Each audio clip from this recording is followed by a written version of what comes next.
Hey there, welcome to the best damn sports show on YouTube and StreamYard.com today, TXN Sports World. I am your host, Anthony Florio, and I am joined by good old MF Michael Fletcher and Michael Bullock. The season premiere of our regulation TXN Sports World shows. Football season is in the rearview mirror, but we do have an order of business that we do have to attend to. So let's lay it down here tonight. We are going to recap Super Bowl 58. We are going to recap the NFL honors, the NHL All-Star Weekend. We will preview NBA All-Star Weekend.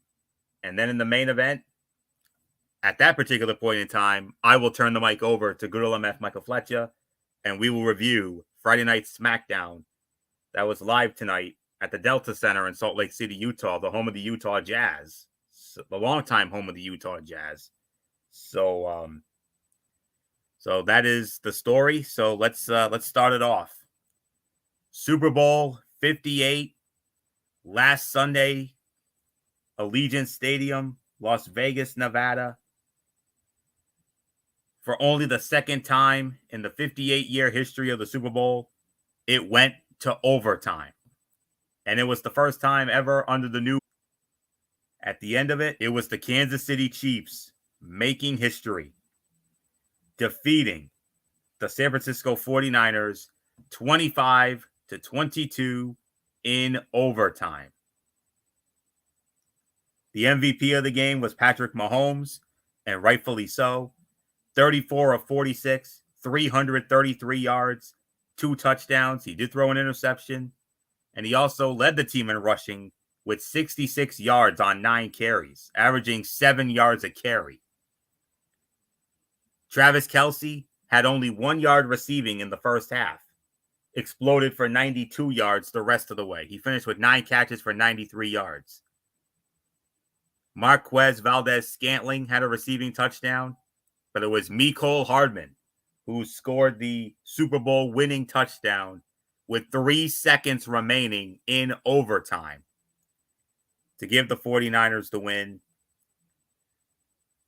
Defense recorded a combined 1 sack, two Chiefs, Reed and George Karlaftis each had a half a sack apiece. Harrison Butker, perfect night on kicking. And Harrison Butker setting a new field goal record. Now, the longest field goal in Super Bowl history going into this game was set in Super Bowl, I believe it was 28, by the great Buffalo Bills kicker Steve Christie. He hit it from 54 yards out, and that record stood for 30 years. It was broken this past Sunday night, not once, but twice. First, by 49ers kicker Jake Moody, who hit a 55-yard field goal that opened the scoring in the Super Bowl. And then later in the game, Harrison Butker of the Kansas City Chiefs said, 55, well, hold my beer, son. He tied the game with a 57-yard field goal. So 57 is now the new long mark for the longest field goal in Super Bowl history. For the 49ers, Brock Purdy, 23 of 38, 255 yards, had a touchdown. Juwan Jennings threw a touchdown pass, 1 for 1, 21 yards and a touchdown. Christian McCaffrey, 160 all-purpose yards. He had 80 yards rushing and 80 yards receiving and had a receiving touchdown. Juwan Jennings also had a receiving touchdown, 4 catches, 42 yards. Defense had an interception. It was Brown who had the interception. 3 sacks for the defense. Chase Young, Hargrave, and Aaron Armstead. They had the sacks. But Niners dominated for a good majority of this game, but the Kansas City Chiefs were not going to be denied. And they started very bad. They started very slow early. There was even a blow-up with Travis Kelce. He got in the face of Andy Reid during the game, and we all saw it. And MF even mentioned during our gathering at Stevie D's, we said that MF said that the Chiefs were starting to look like the team that we saw in Super Bowl 55 that got smashed by the Tampa Bay Buccaneers. But unlike that night, they came back and got the job done. And ladies and gentlemen, we have a dynasty on our hands. Back-to-back Super Bowls, first team since Bullock's Patriots 20 years ago, when they did it in Super Bowls 37 and in Super Bowls 38 and 39. And now they have won 3 out of the last 5. Last time I checked, that's a dynasty. And this Super Bowl made history in more than, not only did we get an amazing game, but we also, it ended up becoming the most watched television event in history, with an estimated 123.7 million viewers, almost 124 million views. We haven't seen ratings like that since Neil Armstrong landed on the moon 55 years ago. 7% increase. It shattered last year's mark. Last year, 115 million tuned in for Super Bowl 57 when the Kansas City Chiefs knocked off the Philadelphia Eagles. 123.4 million on CBS, Nickelodeon, Univision, and also streaming on Paramount Plus. Nielsen also set a record 202.4 million watched at least part of the game across all networks. 10% jump over last year's figure of 183.6 million. The CBS broadcast averaged 120.3 million. The network's previous mark for its most watched Super Bowl was 112.34 million for Super Bowl 50 with Denver and Carolina. Some of the increase can be attributed to a change in the way viewers are counted.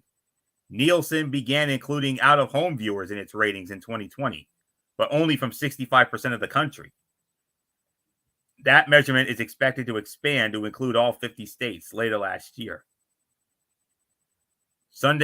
Last Sunday's Super Bowl, only the second of the 58 Super Bowls to go to overtime. We all remember the other one. Michael Bullock's Patriots, Super Bowl 51, when they came back from 28-3 down to defeat the Atlanta Falcons 34-28. This Super Bowl had the added attraction of Taylor Swift in attendance, the pop superstar, who is dating Chiefs tight end Travis Kelce, a romance that has brought new fans to the NFL. Second straight year, the Super Bowl averaged more than 100 million viewers after a period where 4 of the 5 games before last year had fallen short of that number because of cord cutting. That included 95.2 million for Super Bowl 55 between Tampa Bay and Kansas City, which was the game's lowest TV-only average since 2007. Univision averaged 2.3 million viewers, highest Super Bowl viewership on record for a Spanish-language network, ever since the Super Bowl was televised in Spanish in 2014. Usher's Super Bowl halftime performance averaged 129.3 million viewers, most watched Super Bowl halftime on record, and a 7% increase from Rihanna's show last year that had 121 million. And Nickelodeon, the kid-centric broadcast, the first alternate feed of a Super Bowl, averaged 1.2 million. These playoffs alone averaged 38.5 million viewers the first 3 weekends, 9% increase over last year. And that followed a regular season that averaged almost 18 million, tied for the second highest since averages were first tracked in 1995. So a history-making Super Bowl. If I'm going to be honest with you, I have to consider this the greatest Super Bowl I ever saw, because both teams had the chance in overtime. It went nearly to the end of overtime, and just the atmosphere that we had when we went to Stevie D's, the 3 of us did. I mean, it was an amazing night. It was a fun night, and it's something we're all never going to forget anytime soon. But bigger picture in the grand scheme of things right now, ladies and gentlemen, is that we've got a dynasty on our hands. The Kansas City Chiefs are the new Patriots. Patrick Mahomes is the new Tom Brady. Andy Reid is the new Bill Belichick. Travis Kelce is the new Gronk. I mean, what else is there to say? And like it or not, this team's going to be around for a very long time. This might be a regular thing now, friends. I mean, you know, you can hope for your respective favorite teams. You know, I still believe in my Buffalo Bills, even though they've choked in the playoffs the last few years. Of course, Bullock's Patriots, which are back to being, you know, the meh team they once were before Tom Brady and company got there. MF's Dolphins, who are contenders. And, you know, Baltimore, Cincinnati, you know, they're gonna get Burrow back, obviously. Of course, you got to watch out for Houston. Houston needs to be in that conversation. You know, CJ Stroud. That Houston team's going to be fun to watch for years to come. And then on the NFC side, you got San Francisco. And believe it or not, the early Super Bowl odds for next year, San Francisco is still the favorites. Kansas City, though, right behind.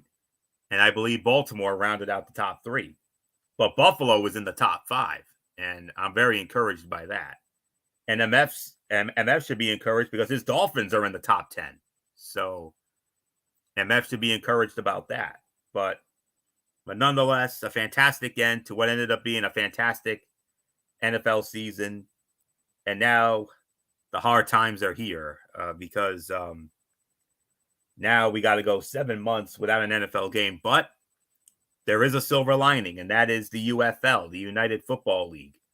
That starts on March 30th. So we will definitely get into that when that season starts. No question about it. We'll do previews and whatnot. So we look forward to that the week before WrestleMania. So, but NFL, take a bow. A fantastic season capped off by the greatest Super Bowl I've ever seen. And it's one that we're never going to forget anytime soon. But to the Chiefs, all I can say is enjoy it now. Keep it warm because it's open doors now because we all get a shot at you. Buffalo gets a shot at you. Miami gets a shot at you. I don't know about New England, but you get the gist. Baltimore gets a shot. Cincinnati. The rest of these teams, San Francisco, Detroit, Philly, we all get a shot at you. It's open doors. So if you think any of them are holding back, no. No. You can enjoy it for now, but as the old saying goes, wait till next year. That's all I can say there. And hey, Michael Bullock's New England Patriots, where did they win their first Super Bowl? New Orleans. Could that be Buffalo's turn? You never know. Could it be Miami's turn? Could it be San Fran's turn? Detroit's turn? I don't know. But all I know is I can't wait. 3 months from now, sometime in May, you know we're gonna get the schedule release show, and I look forward to bringing that to you, and we look forward to bringing that to you. And of course, now the big question is, who will the Kansas City Chiefs welcome to Arrowhead in that first game, that first Thursday night game in September? I mean, Baltimore, a worthy candidate. Cincinnati, a worthy candidate. Heck, the LA Chargers with Jim Harbaugh, that's a worthy candidate. But as long as it's an AFC team and whatnot, as long as the matchup is within reason, MF and I will have it for you. So nothing else left for me to add on to this. So good old MF, Michael Fletcher, come on in. I mean, our 29th Super Bowl together. Next year will be our 30th. And we've seen a lot of great ones over the years. But for my money anyways, I believe this was the greatest Super Bowl of all time based on the body of work and the whole nine. And also, in your immortal words, history made. Highest rated Super Bowl, highest rated television program of all time. Wow. Yeah, you cannot justify the numbers. It's astronomical. The only sport that kind of rivals it would be the FIFA World Cup. That's it, at least when it comes to worldwide numbers.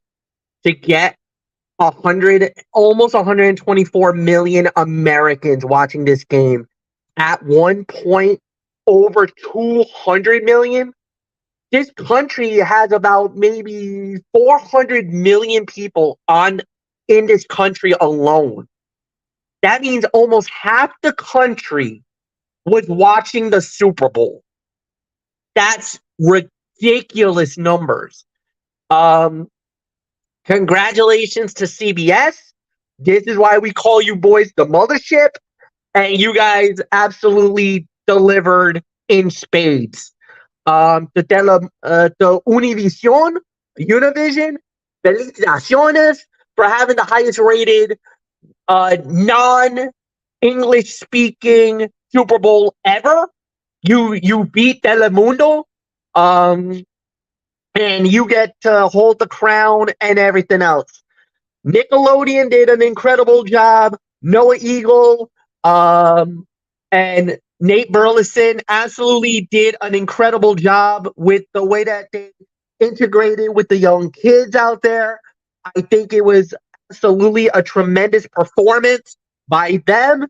And now we get to see what Disney can counteract because just announced today they're gonna do the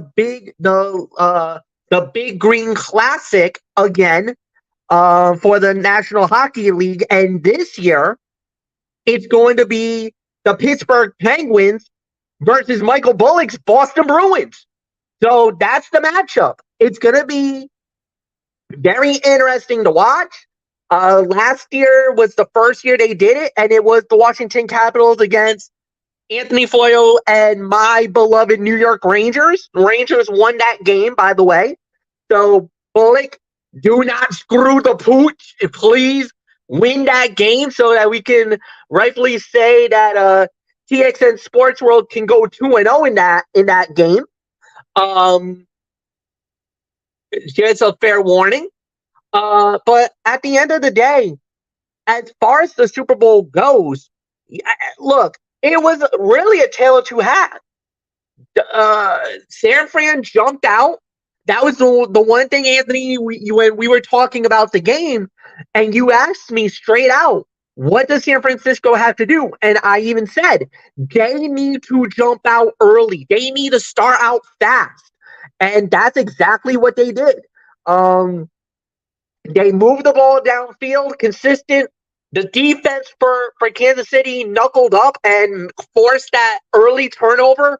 Christian McCaffrey with a very rare fumble that stunned us at the beginning. However, no harm, no foul. Then San Fran was able to get the field goal from 55 yards. Then Kansas City, it felt like their offense just was stuck in neutral. They were moving the ball, but they never really got into any dangerous position. And then we all saw it, the trick play that's probably going to go down in Super Bowl history as one of the more creative touchdowns we saw. Juwan Jennings getting the touchdown to Christian McCaffrey, and into the end zone he went. Anthony screaming out touchdown 49ers. It was epic. The crowd was feeling it. Anthony basically, I was waiting for it, man, and he delivered it. He delivered it in spades, and you notice the momentum was firmly in San Francisco's control. Yes, the Travis Kelce incident happened at that point, which was very unfortunate for him because he took a drubbing on social media because of that. And at least now, he did his New Heights podcast, and he admitted it. He's like, the emotions got to me. I was not, I never should have done that. He apologized publicly. for that incident, which was obviously the right thing to do. To say that he, and like we said, this was not the first time that him and Andy Reid got into it. There was an incident a few weeks back, and actually on Christmas Day, and that was the Kansas City versus Raiders game where Kelsey slammed his helmet. I think it came close enough or almost hit Andy Reid at that moment. And then I remember they were going to try to give the helmet back to Kelsey, and Reid ripped the guy from giving back the helmet, and he tossed the helmet to the side. It's like, no, you ain't getting this back. You're going to have to sit down for a little bit and cool off. So it is, it was what it was. But the second half, you got to give it up to the defense. They started to put some pressure on. You started to notice that the Niners, it looked like they went away from certain offenses, certain looks, certain things. And you're thinking, uh-oh, is Kansas City making the run? And sure enough, they got the lead. San Francisco went back and forth. Once you got into overtime, look, I'm going to say it. And I know hindsight is 2020 in any type of situation, but Kyle Shanahan, you deserve to be criticized. Taking the ball first in that overtime period is going to be the biggest head scratcher of all. That was a decision that, Kansas City was like, hey, great, beautiful. You want ball first? Take it. We'll give you it. Thank you. A lot of people were saying that was a humongous mistake. In hindsight, it was a humongous mistake. It literally cost you the Super Bowl. That decision alone. Now, if they scored a touchdown, maybe it changes the dynamic. Then you got the decision, maybe go for two. If you get that, now you put Kansas City on the back foot and everything else. So it really opened the eyes on everything. The overtime rules, it was effective. It was amazing. One point of contention, though. We were worried about the clock situation because we saw the clock was running down. It was running down. They got it to 3 seconds. And we were thinking, oh, my God, what happened if the clock ran out? Does that mean it's the game over? Does the San Fran win? No. What I was found out is from multiple referees, Dean Blandino, and I do believe one other person. I think it was Sterator. Huh? Gene Sterator from the rules expert at CBS. Gene Sterator basically said that basically the game is reset, like as if we literally started the Super Bowl at 0-0. So basically, both teams get one full completed drive in the overtime. So if for some reason that clock ran out on Kansas City, they still get the opportunity because their drive is not done. So if for some reason that clock hit 0, we would have gone into a second overtime.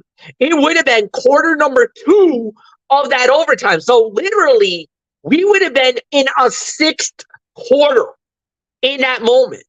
So this would have taken it to a whole new level of craziness in the Super Bowl. So it was an incredible game. It was remarkable. The Super Bowl lived up. There's no doubt about it. Now Kansas City is in dynasty mode. They now have, the 3-5.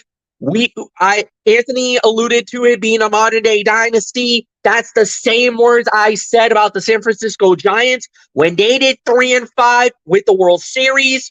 So, I mean, it's there. It's there for the taking, and I know Patriot fans doesn't want to hear it, but you're going to have to hear it. And that is right now, you got a team that is nipping at your heels that if they keep this going, they might be even a bigger dynasty and better than the Brady, Belichick, Patriot era. Like, they're there to get 3-5. And I know 6-20 is really the number. If you're Kansas City, and right now they are well ahead of that number, that range. If you think about it, including the one that they had all the way back in Super Bowl IV, they now have 4 Lombardis in almost a 54-year span or 55-year span. That is astronomical because it almost gives you that true identity of, look at how Kansas City started. They went 50 years to get that second Super Bowl, and now they got in 2 more Lombardis in almost a 5-year span. So it's incredible what they've been doing. You back-to-back world champions is amazing in itself. But now the dream is thinking, and this is for Kansas City fans, is if we keep this going, like Anthony was saying, Patrick Mahomes is already on that pathway of being the next Tom Brady. Andy Reid is already on that path of being the next Bill Belichick. Travis Kelce is on that path of being the next Rob Gronkowski. This team, if they stay together, if the core stays together, and they don't lose major names in that free agency, or if they get major names in that free agency, this could be a sustainable dynasty that could rival or even better than the New England Patriots. Now, obviously, there are a lot of teams that begs to differ on this one. Cincinnati.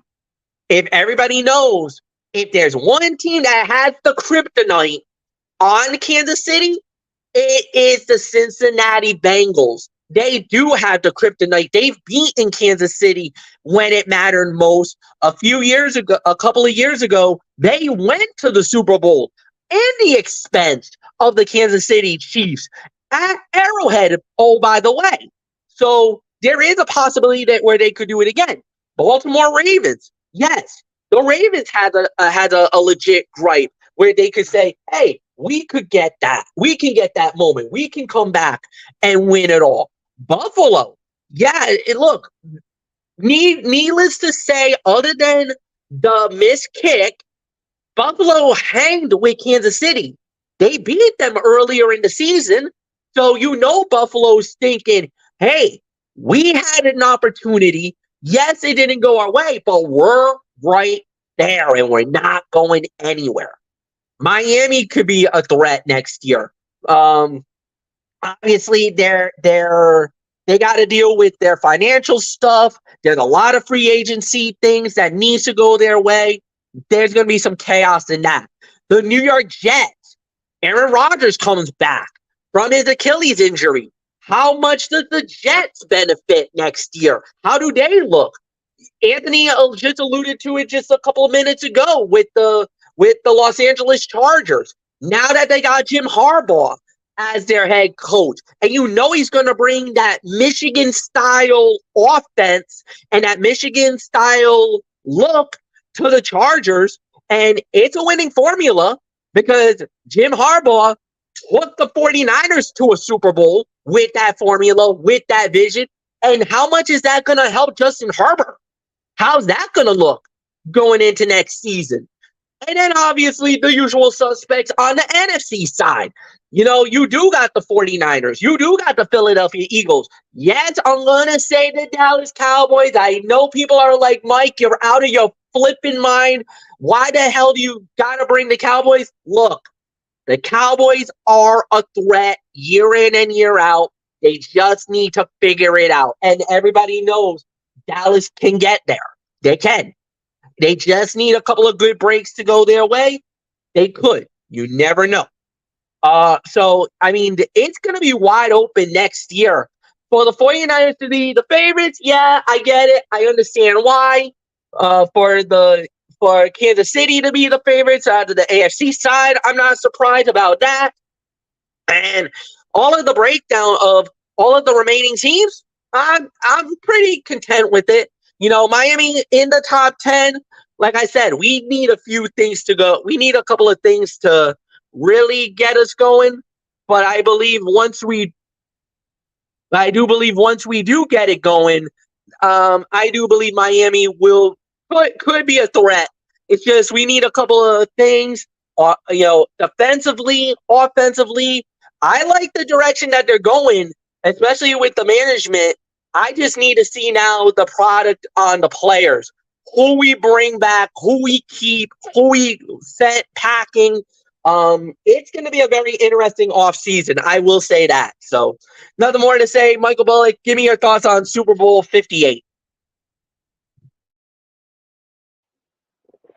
Yeah, what a Super Bowl that was. I mean, Kansas City somehow did it again. And guys, I mean, you got to go back to Christmas Day. I mean, it was pretty much their low point when they lost to the Raiders. And I mean, if you guys would have told me back then that not only the Kansas City Chiefs would be in the playoffs, but they would be Super Bowl champions again, what would you have told me back then?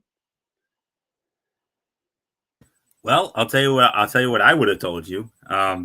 You want to know what we would have told you, or what I would have told you if you said that this team was going to go on a Super Bowl run after that Christmas disaster? Well, I'll tell you exactly. I would have said, let me tell you, they're a shell of themselves. Are you sure this is the same Chiefs team that won the Super Bowl last year? Are we sure that this is, the team to beat in the AFC? They're damn sure not looking like it. It could be Baltimore's year, and hell, it could be Buffalo's year. And remember how confident I was about Buffalo winning that game against Kansas City before not only the Chiefs put me in my place, but MF did too.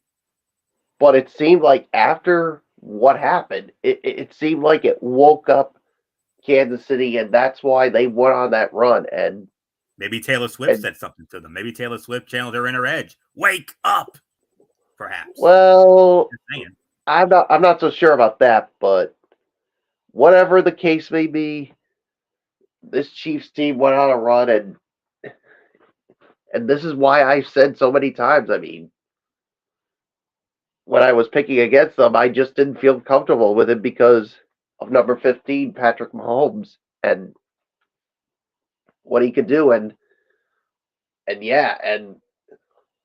that first half didn't go as well for them. And Travis Kelce to being held to only 1 yard, and it kind of reminded me of what happened when Gronk was held down in Super Bowl 52 in that first half, and then what happened in the second half of that Super Bowl. He went on a tear, and Travis Kelce did that too. And the 49ers just could not find a way to finish them off. And Kyle Shanahan, once again, I mean, he's now 0-3 in Super Bowls, 0-2 as a head coach, and 0-1 as the offensive coordinator for the Atlanta Falcons. And what I think they should have done, they should have just kept feeding the ball to Christian McCaffrey, because he was having a performance where we all thought if San Francisco won, he could have been the Super Bowl MVP. And then, like you said, the other thing was maybe San Francisco was still going by the old rules where they would just simply take the ball, where I think they should have kicked it off. So, yeah, there were some questionable moves here. But, man, what a Super Bowl this was. And a fitting way to end the NFL season. And, yeah, Kansas City, I mean, they got the target again. You got teams from the AFC side like the Bills, the Dolphins, among those that are going to be targeting them, you got the 49ers, the Eagles, the Cowboys that are going to be targeting them. So, yeah, so we'll have to wait and see how it goes. So, yeah, Don't forget so about this the Lions really, either, Bullet. yeah, don't forget the Detroit Lions because they are a team on the rise, and they went on an unbelievable run. That's a team you definitely got to keep an eye on for next season too. So, yeah, there's really nothing more to say. So let's move on, Florio. Yes, indeed, and it's gonna be these next several months are gonna be hard, but hey, we'll get through it. Don't worry, it'll be back soon enough, and so will yet another season of not only TXN Sports World NFL Friday, but also TXN Sports World College Football Thursday on top of that. So we look forward to bringing that to you next year, no question about it. All right, let's move on to the other big event of Super Bowl week. That, of course, being the NFL honors that took place the Thursday before the Super Bowl, and well, in no particular order. Well, we're gonna go from bottom to top, anyways. Just bear with me as I get the list of all our winners from the NFL honors. But I tell you what, I mean, it was a great show. It was came out really, really good, and I enjoyed watching it. It emanated from the Resorts World Theater in Las Vegas, Nevada. It was hosted by Keegan Michael Key, and here are the winners from. Well, we started off, of course, with the Pro Football Hall of Fame class of 2024. Dwight Freeney, Randy Gradishar, Devin Hester, Andre Johnson, Steve Mongo McMichael, Julius Peppers, and Patrick Willis. All 7 of those men will take their rightful place in the Pro Football Hall of Fame this August. NFL Fan of the Year, Tom Grossi. I don't know how you say his name, but Tom Grossi, who is a Green Bay Packer fan and does these hilarious videos on YouTube. I've seen his YouTube videos. They are funny as hell, let me tell you. He definitely deserves to be the Fan of the Year on that one. Next Gen Stats Moment of the Year, Dallas Cowboys receiver CeeDee Lamb, that touchdown catch in that amazing game against the Detroit Lions back on December 30th. Art Rooney Award went to Bobby Wagner of the Seattle Seahawks. Jim Brown Award, which is the NFL rushing yards leader, Christian McCaffrey of the San Francisco 49ers. Deacon Jones Award, which goes to the league leader in sacks, that went to TJ Watt of the Pittsburgh Steelers. The Bud Light Celebration of the Year, Tommy Cutlets, Tommy DeVito of the New York Giants. FedEx Ground Player of the Year was Christian McCaffrey of the San Francisco 49ers. The FedEx Air Player of the Year, Brock Purdy, also of the San Francisco 49ers. The Salute to Service Award, Bullock, you're going to like this one. Joe Cardona of the New England Patriots was the winner of that. The Walter Payton NFL Man of the Year Award, Cameron Hayward of the Pittsburgh Steelers, well-deserved. Comeback Player of the Year, Joe Flacco of the Cleveland Browns. AP Defensive Rookie of the Year was Will Anderson Jr. from the Houston Texans. AP Offensive Rookie of the Year and Pepsi NFL Rookie of the Year, CJ Stroud of the Houston Texans. Defensive Player of the Year went to Myles Garrett of the Cleveland Browns. Offensive Player of the Year went to Christian McCaffrey of the San Francisco 49ers. Assistant Coach of the Year went to Jim Schwartz, the defensive coordinator of the Cleveland Browns. Coach of the Year went to Kevin Stefanski, also of the Cleveland Browns. And the MVP award, Most Valuable Player, Lamar Jackson of the Baltimore Ravens. So those are all your winners. So MF, come on in. NFL Honors 2024, 13th annual that went down on the mothership You heard all the winners. Your thoughts? Yeah, a lot of them not big surprises. Some were surprises.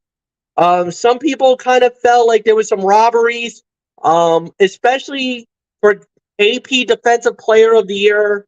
Look, don't get me wrong, Myles Garrett deserves the honor. I thought he definitely deserved to be Defensive Player of the Year, but I think a lot of people were saying, how the hell did TJ Watt did not win this award?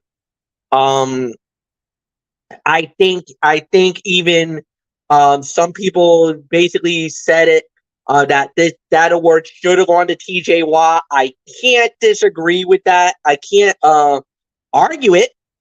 I think TJ definitely should have been Defensive Player of the Year, in my humble opinion.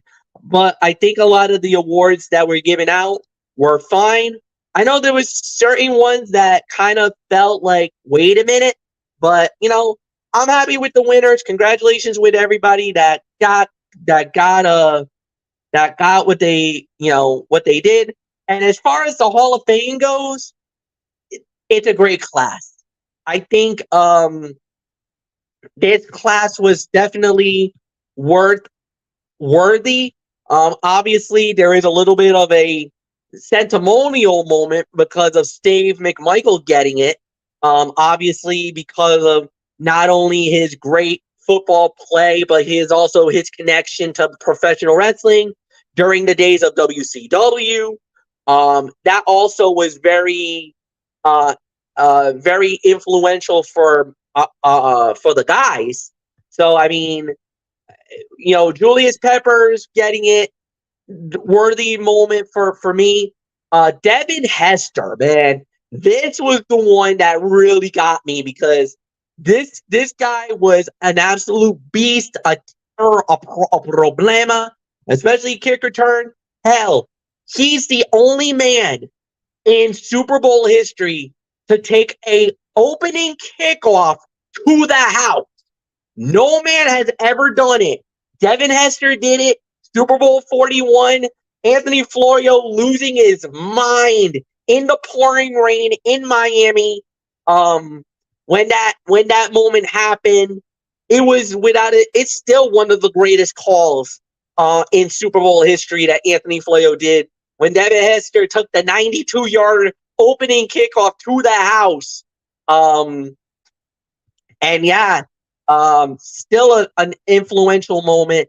And Hester getting 10 kickoff returns, opening kickoff returns to the house. I mean, if this man did not get into the Hall of Fame, I don't even know what to make of it. But there was a couple of controversial calls.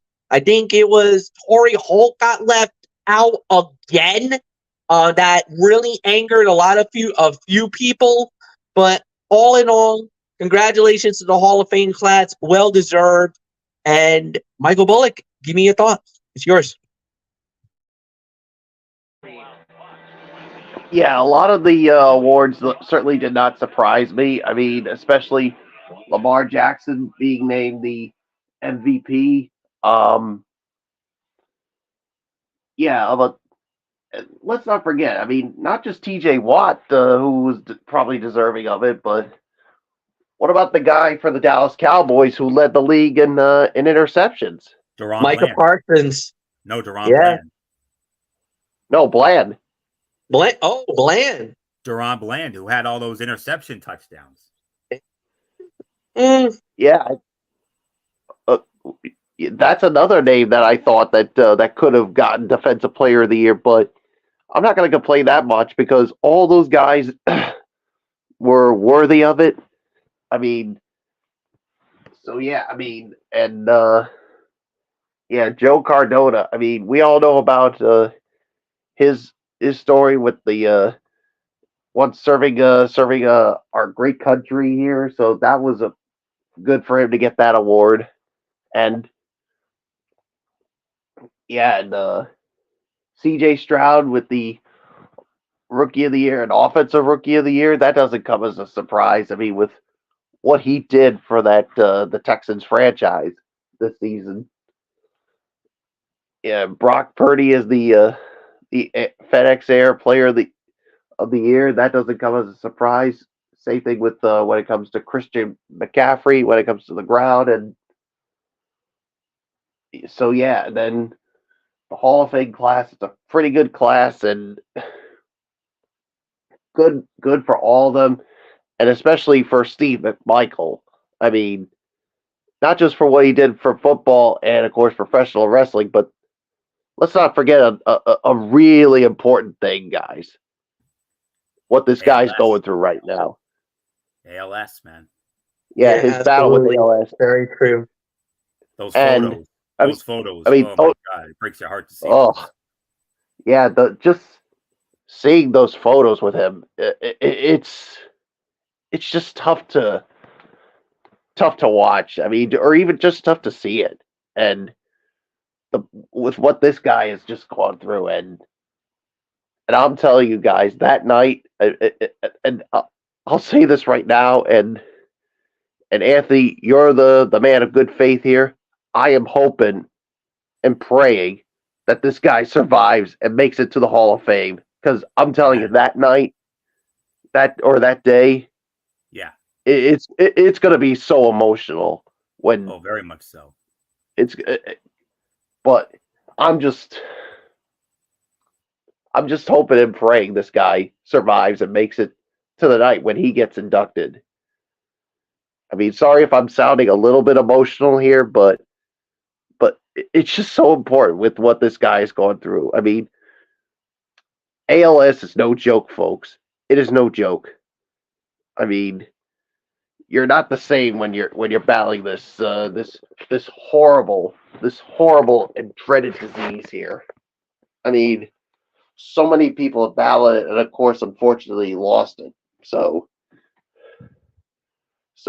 I'm just like I said, I'm just hoping and praying this guy somehow survives and makes it to the day when he gets inducted as a Hall of Fame. So it's a good class here. So there's really nothing more for me to say. So it is yours, Florio. Yes, absolutely. For the Hall of Fame, I mean, Dwight Freeney, with what he did for the Indianapolis Colts, one of the many faces of those great Colt teams in the late 2000s.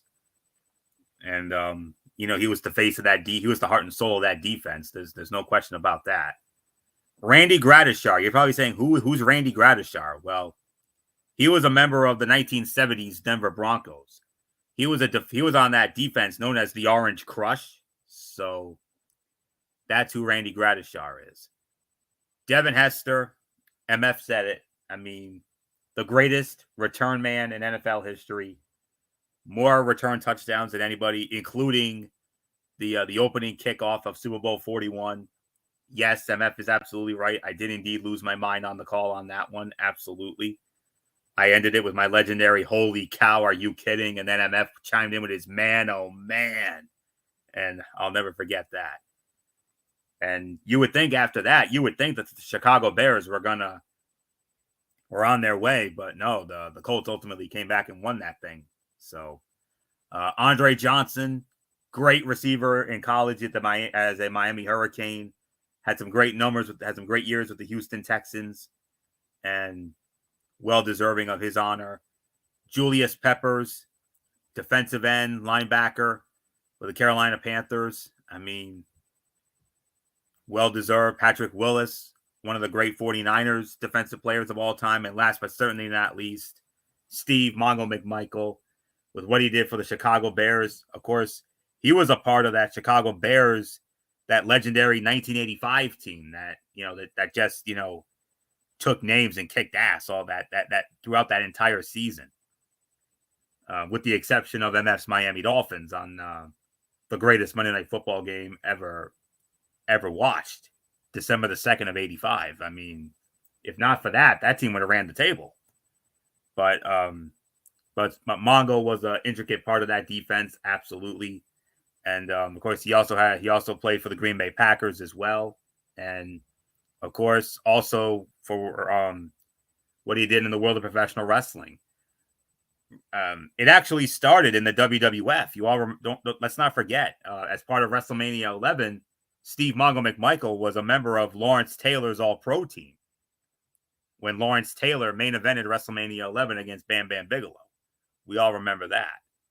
And I know we'll be reliving that when we relive the road to WrestleMania, with this being the 40th anniversary. Absolutely, we got to relive all those great moments. No question about it. But story for another day. But nonetheless, Mongo was a part of that. And then, of course, 5 months later, Labor Day night, 1995, the debut of WCW Monday Nitro, and Steve Mongo McMichael was on the broadcast team, the commentary team, with Eric Bischoff and Bobby the Brain Heenan. Did that for a good 9 or 10 months before he transitioned from commentator to wrestler, when he teamed up with his fellow Hall of Famer, Kevin Green. Him and Kevin Green went up against the Nature Boy Ric Flair and Arn Anderson at the Great American Bash in 1996. And Mongo turned on Kevin Green to win the match for the Horsemen there. And he joined. He can say that he was a member of one of the greatest stables in professional wrestling history, and a personal favorite of the three of us, of course, the legendary Four Horsemen, which he was a member of. And of course, he had a decent career in the wrestling world. He was a former United States heavyweight champion. Let's not forget that. He was a U.S. champion one time. So, but all in all, happy for Mongo. And, the photos, seeing those photos of him just just breaks your heart every time you see them. And Bullock, I echo your sentiments. I hope and I pray that by the time we get to induction day, which will be probably the first Saturday of August, right around the time of my birthday, that he makes it, that he'll still be alive and he'll be able to be there to accept his honor. So congratulations to the entire Hall of Fame class, and we'll get a little more into that on a future show down the line. Tom Grossi, that Green Bay Packer fan, like I said, he does these funny videos on YouTube. I mean, he reenacts how fans of certain teams act about certain events, and he spelled it out perfectly for Buffalo, Miami, New England, and all the other teams. So check out his videos on YouTube; they're funny. Moment of the year, CeeDee Lamb's catch against the Lions. I mean, that was an insane catch. That was an insane play. That 5-star game on December 30th, no doubt about it. Art Rooney Award, Bobby Wagner. I don't really know much about the Art Rooney Award. Jim Brown Award, I do know that's for the rushing yard leader. Christian McCaffrey led the league in rushing yards. TJ Watt winning the Deacon Jones Award for the most sacks. Absolutely. Tommy DeVito with his meteoric rise, when he became the quarterback of the Giants after Daniel Jones was injured or ineffective. He had a moment there. Christian McCaffrey was the big winner of the night. I mean, he won the FedEx Ground Player of the Year, and rightfully so. Brock Purdy with the Air Player of the Year for the 49ers. Cardona winning the Salute to Service Award. I know Bullock, that made Bullock very happy because I was a Patriot, obviously. Cam Hayward, with what he's done in the community of Pittsburgh, very well deserving of the Walter Payton NFL Man of the Year award. Joe Flacco, the comeback player. I'm not going to argue that. I could be a homer of the Buffalo Bills and say, oh, it should have been Damar Hamlin, but let's be honest, Damar Hamlin didn't really do much, honestly. Just the fact that he survived the cardiac arrest the second day of January 2023, that Monday Night Football game against Cincinnati, scariest sight that MF and I ever saw, and we hope and pray that we don't ever see a sight like that ever again in our broadcasting career. But it is what it is. But Flacco more than deserved it. I mean, he was sitting on his parents' couch a few weeks before he got called up, and then he came in, and what he did for the Cleveland Browns, just unbelievable. It's like he discovered the fountain of youth, for goodness sakes, and very well deserving. Will Anderson Jr., great year for Houston, Defensive Rookie of the Year. CJ Stroud, I mean that kid is going to be fun to watch for years to come. And Offensive Rookie of the Year and NFL Rookie of the Year. that offensive rookie of the year could have gone to anybody. I mean, it could have gone to him. It could have gone to Puka Nacua of the Rams. I mean, that was a stacked nomination list, but ultimately CJ Stroud definitely deserved it. Myles Garrett, defensive player of the year. You could certainly make an argument for that, but I'm with MF. It should have been TJ Watt. I mean, not only led the league in sacks, but also had some big moments throughout the entire season. Christian McCaffrey, offensive player of the year. I mean, he scored all those touchdowns. I mean, you could certainly make an argument for that. Assistant coach of the year, Jim Schwartz of the Cleveland Browns. Kevin Stefanski, coach of the year. I don't mean to rain on his parade, but if I'm going to be honest with you, they got that one wrong. I think it should have gone to either D'Amico Ryans of the Houston Texans, or it should have gone to Dan Campbell of the Detroit Lions. I mean, I honestly agree with you, but I would say D'Amico deserved it more than Dan. I feel like Dan Campbell did an amazing job.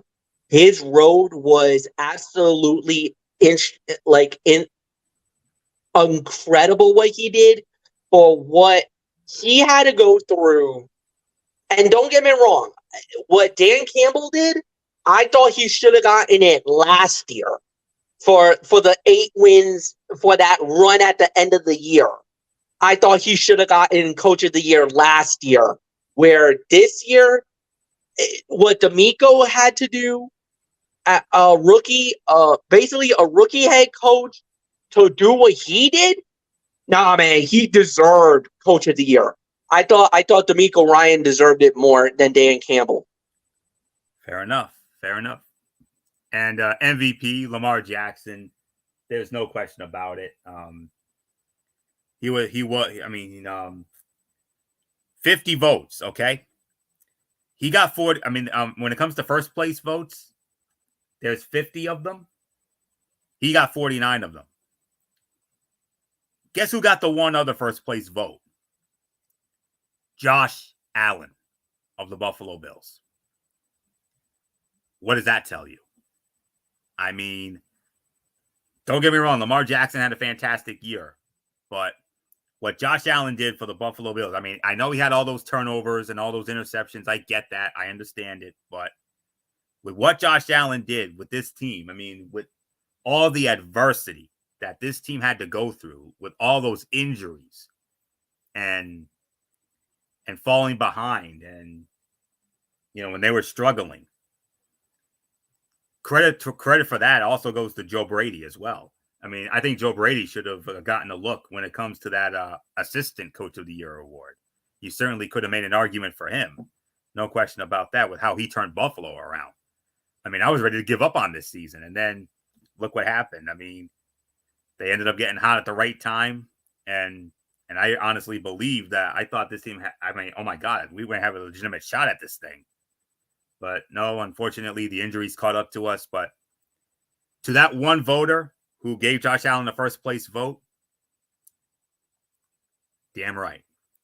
But ultimately, Lamar Jackson, I mean, I know if I say it should have been J.A., I was just making an argument for him. I mean, and I appreciate that one voter who actually, gave his first place vote to Josh Allen. But the other 49, they got it right. Lamar Jackson did just insane things for the Ravens this year. He totally deserves to be the MVP, no question about it. But make no mistake about it, J.A. is coming for that next year, no doubt about it. But congratulations to all the winners of NFL honors. It was a great night. It was a great show. Keegan-Michael Key was very funny. And now I'll be honest with you, I don't really watch award shows that much. I really don't. But that and the ESPY Awards are the only 2 award shows I actually make the time and sit through from start to finish. But I got to say, NFL Honors is my favorite award show of the entire year. I like this one a little bit more than the ESPYs, but nonetheless, congratulations to all the winners, and I look forward to watching it again on Fox next year. So All right, let's get into the let's quickly get into the NHL All-Star festivities. We'll do a quick thought on this. I know MF wanted to get into it, um, nonetheless, let's dive on in and we take a look at this past All-Star skills competition that took place a couple of weeks ago in Toronto at the Scotia Bank Arena, the Air Canada Center, if you will. Accuracy shooting winner, Team McDavid. Team McDavid Arnett, Connor McDavid was the winner of that. He went 4 for 4 in 9.158 seconds. Breakaway challenge, looks like there was not a winner in that. They didn't do that award. Fastest skater, that went to Connor McDavid, Edmonton Oilers, 13.408 seconds. Connor McDavid was the star of the skills competition. There is no question about it. Hardest shot, Cale Makar of the Colorado Avalanche, 102.5. Passing challenge / premier passer, Elias Pettersson of the Vancouver Canucks, 25 points. One-timers, this was which made its debut. It went to Nathan MacKinnon of the Colorado Avalanche, 23 points in 39 seconds. Stick handling went to Connor McDavid, 25.755 seconds. One-on-one went to William Nylander, and he had 12 points, and Alexander Georgiev had 9 saves. The obstacle course, who else? Connor McDavid, 10 points, 40.606 seconds. And Connor McDavid was the star with 25 points. Cale Makar had 20 points. Austin Matthews had 18 points. William Nylander, 16 points. Matt Barzal, 13.5. And our old friend JT Miller, 12 points. So that was the skills competition when it comes to this past All-Star. And then from there, the NHL All-Star game took place the next day. This was a couple of weeks ago. And we had teams, and NHL chose the team captains. Austin Matthews, obviously because of the Maple Leafs, he had a team. Connor McDavid of the Edmonton Oilers had another team. Nathan MacKinnon of the Colorado Avalanche.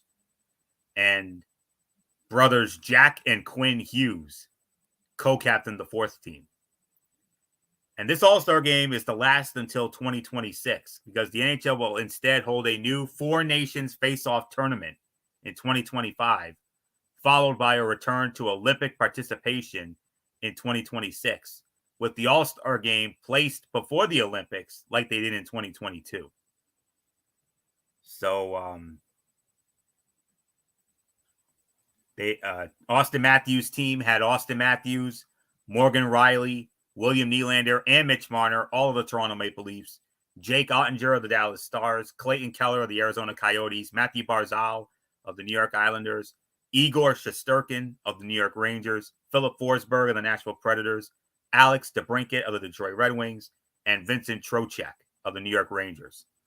Their head coach was Jim Montgomery of Michael Bullock's Boston Bruins, and the celebrity captain, none other than Justin Bieber. That's for Team Matthews. Team McDavid, head coach Peter Laviolette of the New York Rangers.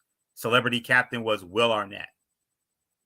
Of course, it was Connor McDavid and Leon Draisaitl of the Edmonton Oilers, along with Connor Hellebuck of the Winnipeg Jets, Bullock's guy David Pastrnak of the Boston Bruins, Rasmus Dahlin of the Buffalo Sabres, Robert Thomas of the St. Louis Blues, Sam Reinhart and Sergei Bobrovsky from the Eastern Conference champion Florida Panthers, Boone Jenner of the Columbus Blue Jackets, Nick Suzuki of the Montreal Canadiens, and Tomas Hertl of the San Jose Sharks. Team MacKinnon was coached by Rick Bowness of the Winnipeg Jets and their celebrity captain, Tate McRae, a lovely young singer nowadays. Nathan MacKinnon, along with Cale Makar and Alexander Georgiev of the Colorado Avalanche, Sidney Crosby of the Pittsburgh Penguins, Kirill Kaprizov of the Minnesota Wild, Sebastian Aho of the Carolina Hurricanes, Tom Wilson of the Washington Capitals, Another one of Bullock's guys, Jeremy Swayman of the Boston Bruins, Travis Konechny of the Philadelphia Flyers, Elias Lindholm of the Vancouver Canucks, and Oliver Bjorkstrand of the Seattle Kraken. And Team Hughes, you had the Hughes brothers. Their head coach was Rick Tocchet of the Vancouver Canucks. Celebrity captain, one of MF's favorite singers, Michael Bublé. And co-captain was Jack Hughes. So Quinn Hughes was the captain. He had 4 of his Vancouver Canuck teammates, Elias Pettersson, Thatcher Demko, Brock Boster, and JT Miller. Nikita Kucherov of the Tampa Bay Lightning. You also had Thatcher Demko. Yeah, you also had Kyle Connor of the Winnipeg Jets, Brady Tkachuk of the Ottawa Senators, Jesper Bratt of the New Jersey Devils, Cam Talbot of the LA Kings, and Frank Vetrano of the Anaheim Ducks. So those were the rosters. And in the first semifinal game, it was Team McKinnon versus Team McDavid, and Team McDavid won the game 4-3 in a shootout. Second semifinal was Team Hughes versus Team Matthews. Team Matthews winning that game 6-5 in a shootout. And then in the final, Team Matthews defeated Team McDavid 7-4. And nothing else left to say here except Austin Matthews ended up being the MVP of the game, and Team Matthews was the winning team. And works out for me and MF because we had a couple of Rangers on that team. So in the form of Igor Shesterkin and Vincent Trocheck. So congratulations to Team Matthews winning the All-Star game. Austin Matthews being the MVP. And I'm very much looking forward to, I'm very intrigued about this 4 Nations thing next year. And I know MF's going to have something to say about that because he's the one who reported it to me during a special outing that he and I had a couple of weeks ago. But nonetheless, it was another fun All-Star game. And we got to wait 2 years to see it again. We're not going to have it next year because of this new 4 Nations thing, which I'm very intrigued about. MF and I are very much looking forward to covering that next year. And then, of course, we return to the All-Star festivities in 2026 prior to the Winter Olympic break. So not much more to say, MF. Another fun NHL All-Star game a couple of weeks ago. Very fun skills competition, although let's be honest, it was one-sided. It was the Connor McDavid show that night. He ran, yep. He won pretty much almost everything they had to offer. Almost every event went to Connor McDavid. But he didn't win the All-Star game, though. Team Austin Matthews winning. And it was a win-win for all 3 of us, really, because, our guys, Igor and Vinny Trocheck for the Rangers, and, of course, Bullock's guy, Jim Montgomery of the Boston Bruins, the winning coach. So, great festivities. No, it was a very good All-Star game, no doubt about it. Toronto was a great host. They did an incredible job on handling the business, doing the games, and it was very impressive. So they did a great job with it. Were we shocked over some of the results? I don't think so. I mean, I think they did an incredible job. At the end of the day, they handled what they needed it to handle. So I think it was more of a job that I think a lot of the fans were hoping for, and it turned out better than expected. Congratulations to the NHL for another successful All-Star game. And then as far as what's going to happen next year, as it relates to the upcoming tournament, let me kind of give you a little bit of a rundown what's going to happen. So it's going to be 4 countries: USA, Canada, Finland, and Sweden. And they're literally are going to have you can say a round robin tournament. And it's going to be traditional 5-on-5. It's not going to be the old school 3-on-3. And it's basically who's the best in the world. So you're going to have Canada, USA, Finland, and Sweden, and they're going to do a round robin tournament style. And basically, the winner of this tournament gets the right to say that they're the best. Bragging rights, whatever you want to call it, they'll get to say they're the best in the world. So, is that going to be Finland? Is that going to be the fantastic Finns, the super Swedes? Is that the Canadians? Or is that going to be the red, white, and blue of the United States? We'll find out next year because that's when the tournament's going to start. And it's going to be very unique. We'll say that. I really got nothing more to say. So, Michael Bullock, All-Star Weekend turned out pretty successful. So it's all yours, my friend.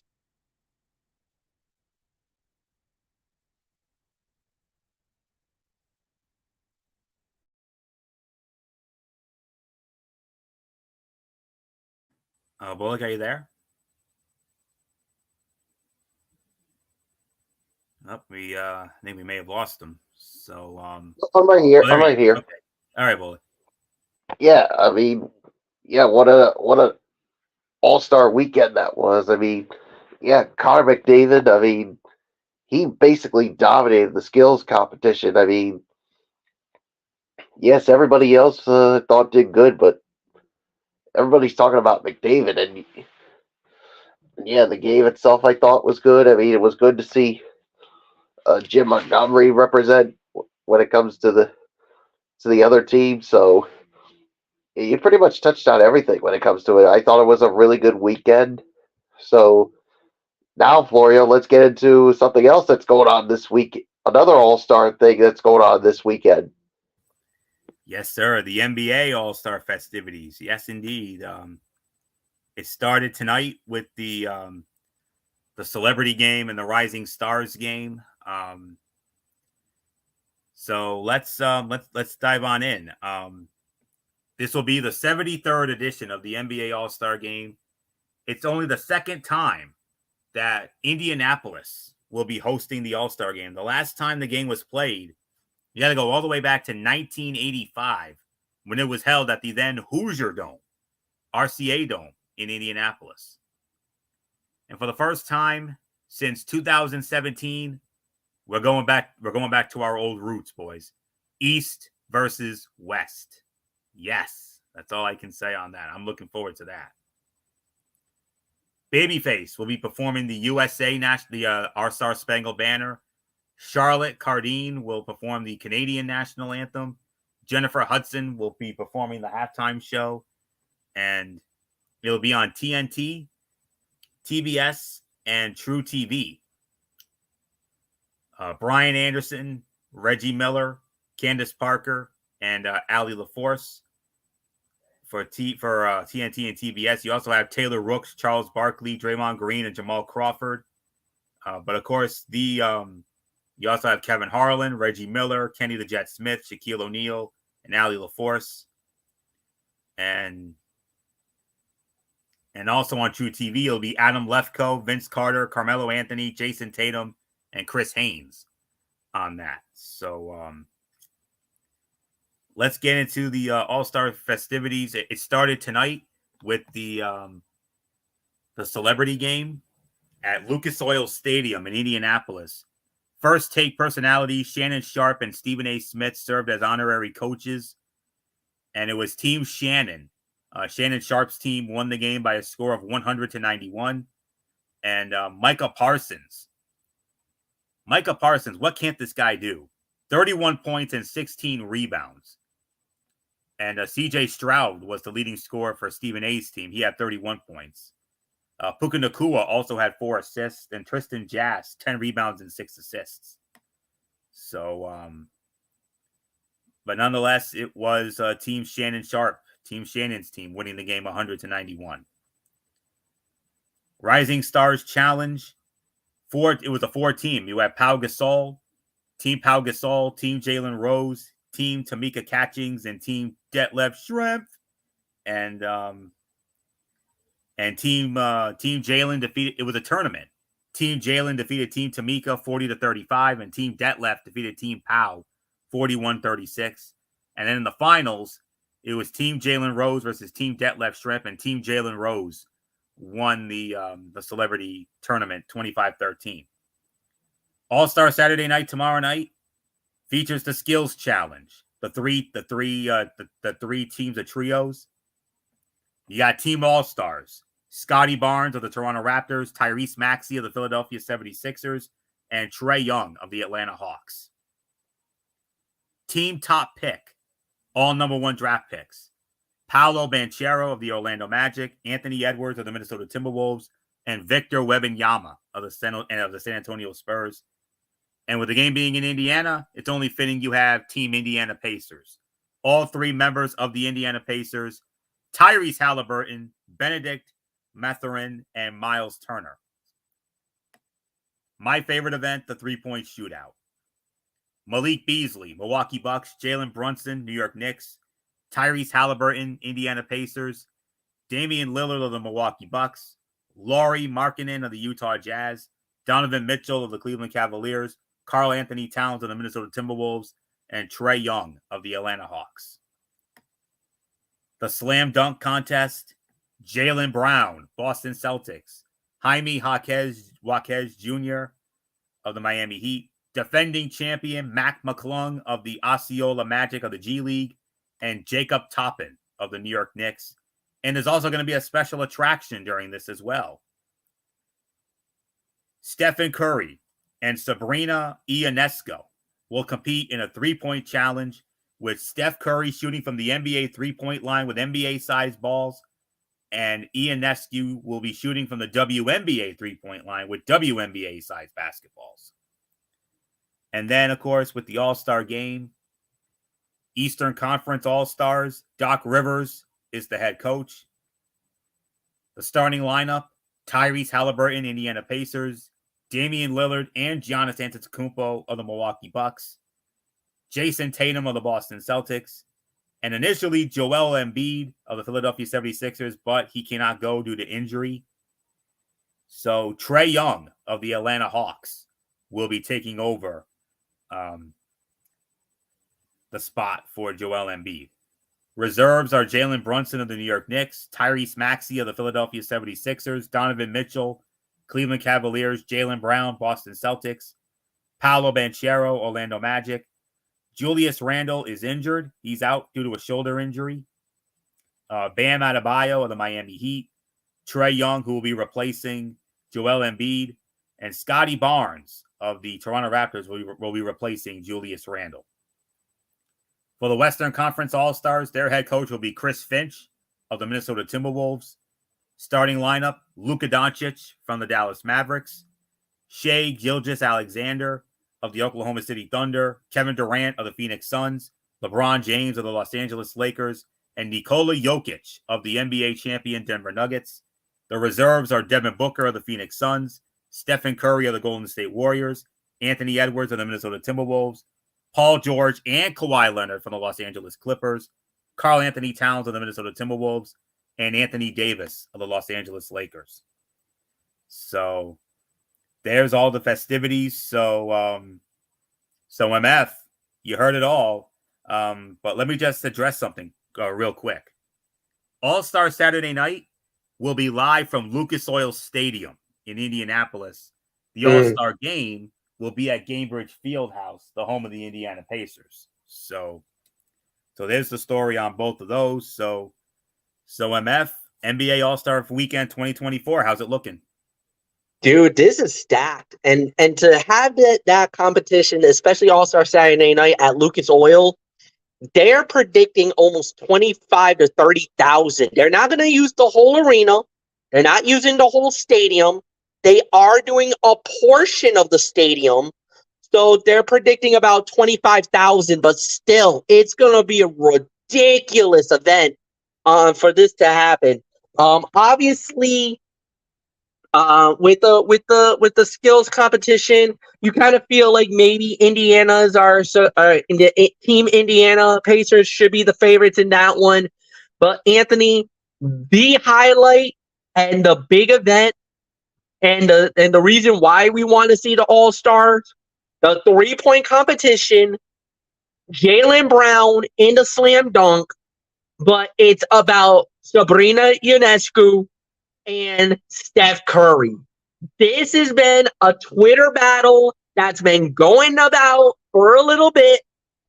They've been talking a little bit of some trash about each other behind the scenes on X, on Twitter, and now it comes ahead.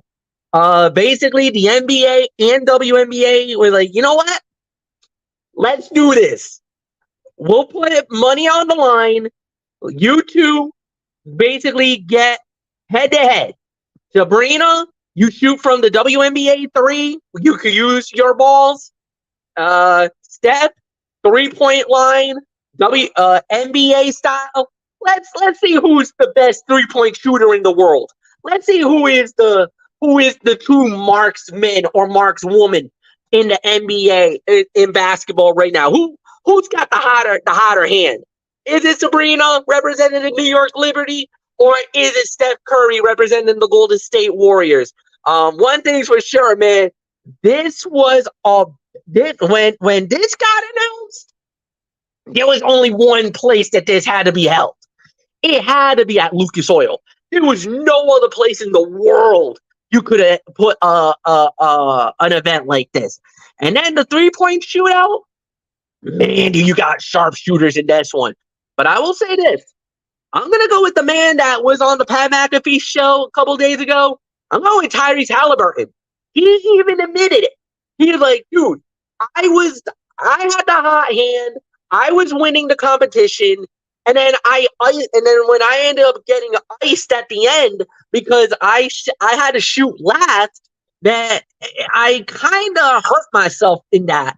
And, sitting down, talking the trash, basically, he basically said the minute he saw Dame Lillard put 19 points, he basically is like, nope, it's a wrap. I'm getting this because I had 24 in round 1. Watch me cook. Yeah, you did not cook, boy. You were putting up bricks and clanging on the iron all night on that one. Definitely left the bitter taste in the mouth. Now you're in your own house, in your own city, on All-Star Weekend. I think Halliburton's winning this. But I will say this. Anybody who's thinking that there's going to be a big number here, you might be disappointed because, remember, I don't know what it is, but shooting a 3-pointer inside a stadium is a lot different than shooting a 3-pointer in an arena.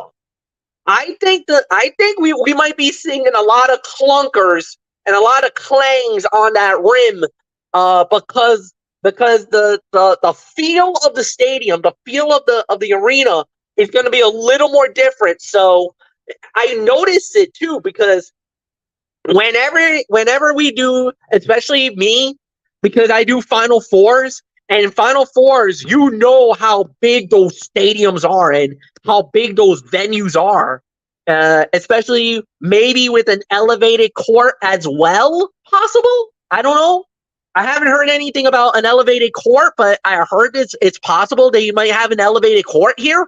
So if that's the case, normally 3-point shooters who is snipers and really good in arenas, they lose about maybe 10 to 15 points percentage when they shoot in an outdoor in a big stadium like a Lucas Oil, like a like Ford Field, like NRG, or Mercedes-Benz Stadium. It's a different atmosphere. It's a different feel.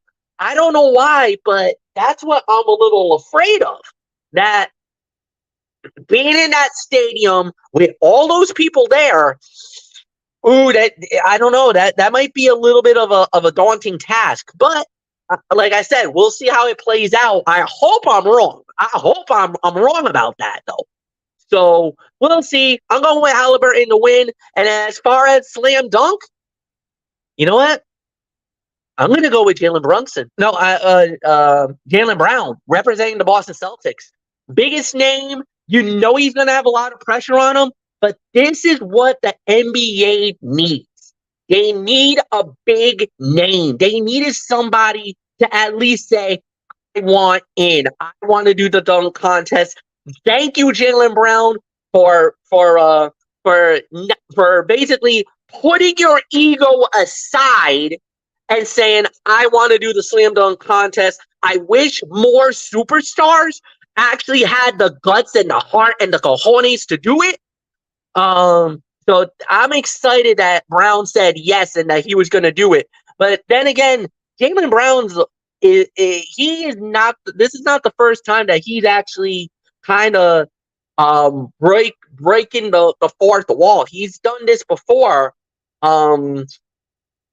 He actually did it for the.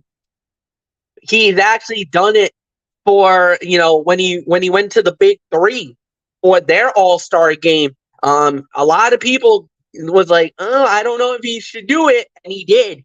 And trust me, he had a lot of people excited when we found out that he was going to be there. So nothing more to say. Michael Bullock, give me your thoughts on All-Star Weekend.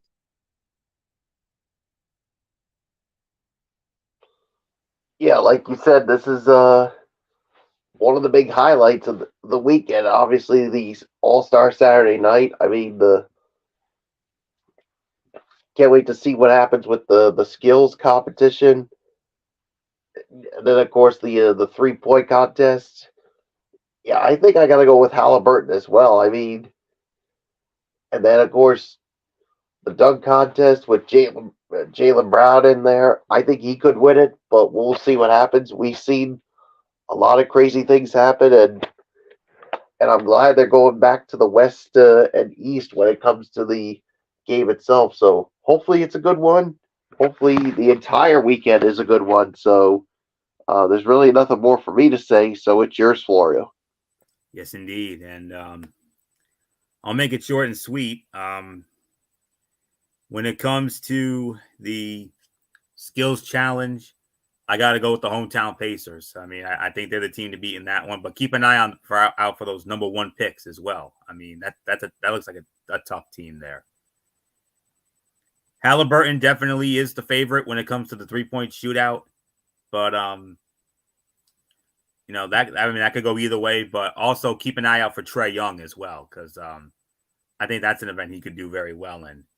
Dunk contest, I mean, I would love to see Jaylen Brown win it, because the Celtics, oh my goodness, the Celtics this year.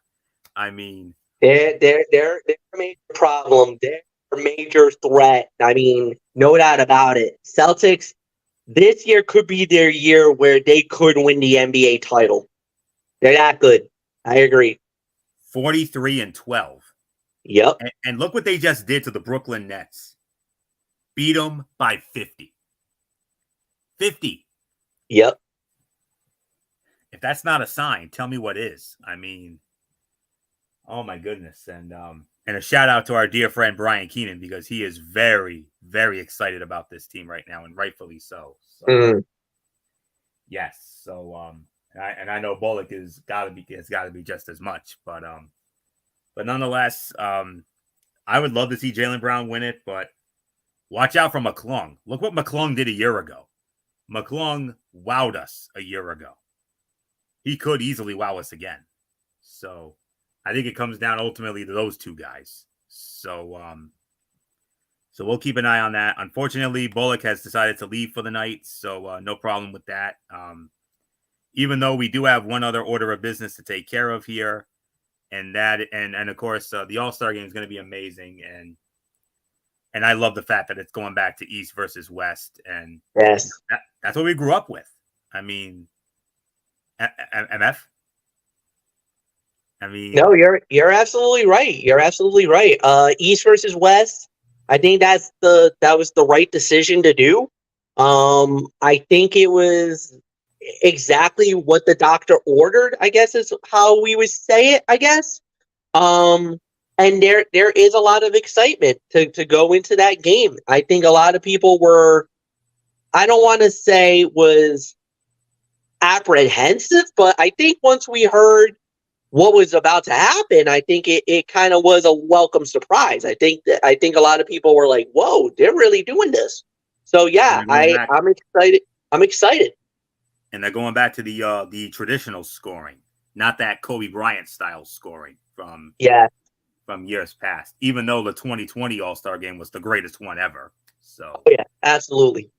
I mean that's one we'll never ever forget for as long as we live. But nonetheless, I love that it's going back to East and West. It's going to conjure up all those great memories of when we watched this game, probably in like the 90s and the 2000s and all that. But that alone is going to be the highlight for me. But looking forward to it. I honestly, I look more forward to the All-Star Saturday night than the game itself. Mhm.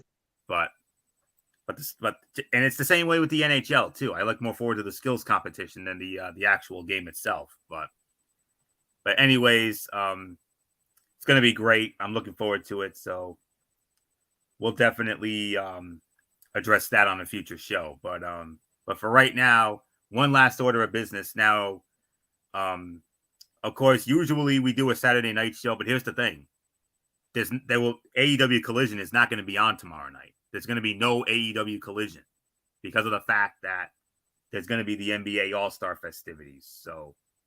So because of that, I felt it was in the best interest to do a SmackDown review here tonight. We'll do a quick rapid fire SmackDown review here. I'll set up I'll do a quick intro and then I'll turn the mic over to MF to set it up here. So The Rock and Roman Reigns return to SmackDown tonight for an explosive broadcast that advanced the road to WrestleMania 40. The Great One, an undisputed Universal Champion, addressed the events of the WrestleMania kickoff press conference, as well as Triple H's thinly veiled words last week, and continued to set the stage for what fans can expect come April 6 and 7 at Lincoln Financial Field in Philadelphia. What did they have to say, and how was it received by the WWE faithful? Find out now with this recap of the latest Friday Night SmackDown, which also determined the latest entries into the men's and women's Elimination Chamber match. So with that being said, MF, I'm going to turn the mic over to good old MF Michael Fletcher, bring a little cerebral smack talk flavor into this season premiere party of TXN Sports World. MF, first of two shows, because remember, this is a double taping tonight because live show tonight, and then next week it'll be a taped show because they're going to be already in Australia at that point. So, Yep. So MF, front and center, Friday Night SmackDown from the legendary Delta Center in Salt Lake City, Utah, the longtime home of the Utah Jazz. Yeah, just newly renamed Delta Center because for a number of years it used to be different names along the way, and then Delta got the naming rights back, and now the arena, rightfully so, deserves to be called the Delta Center. That was the arena that we grew up with going when we were young. That was known as the Delta Center. So glad that they got the naming rights back, and that arena is truly what it prefers to be. All right, so we start off with the first fight of the night, which is Dominic Mysterio versus Kevin Owens in an Elimination Chamber qualifying match. Kevin Owens advances. He's going to the chamber.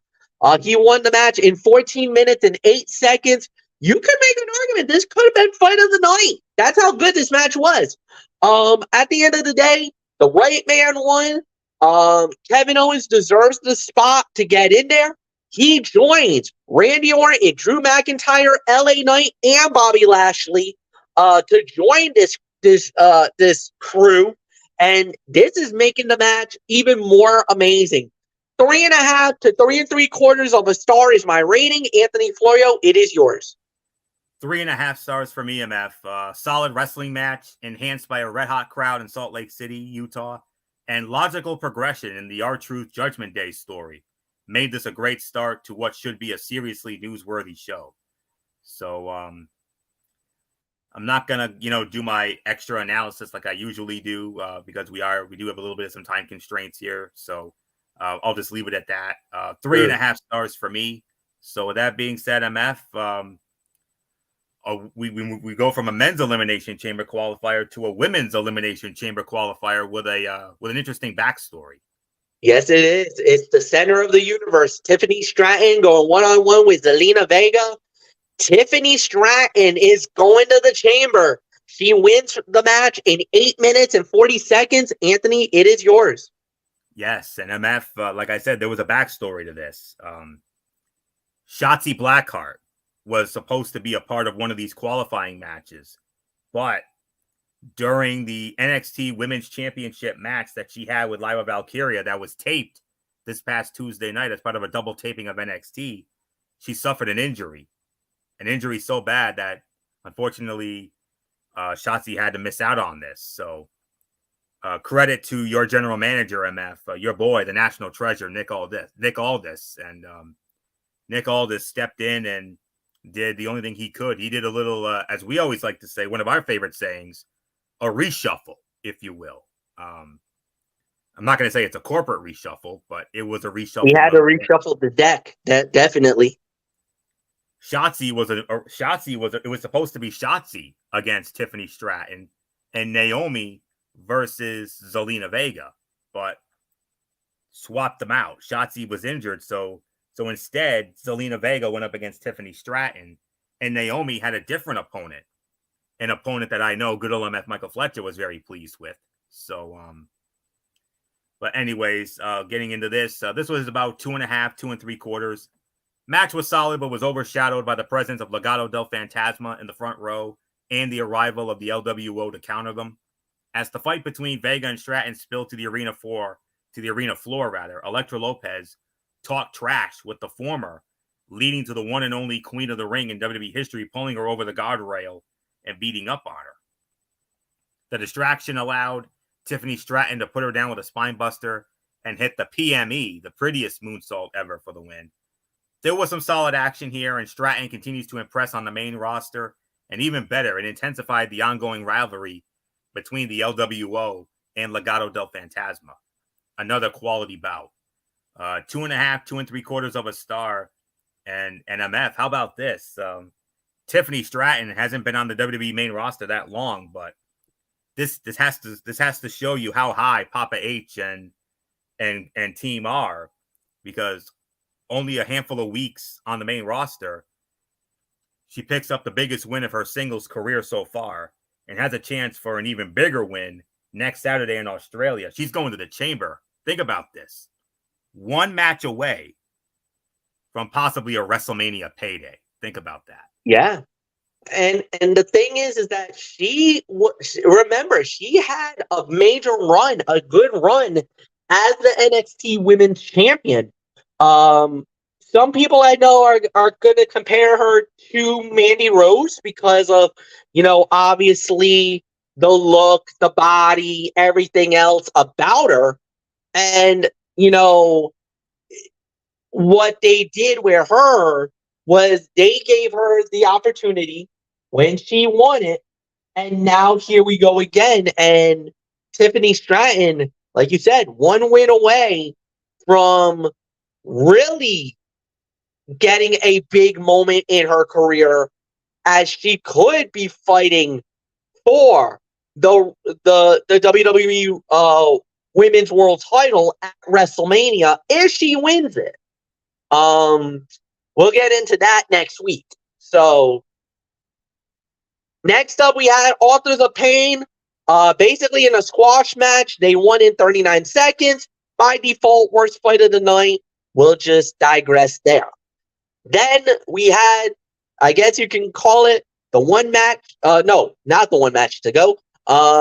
This was Logan Paul going one-on-one with The Miz, and Logan Paul punches his ticket into the Elimination Chamber, winning in 13:09.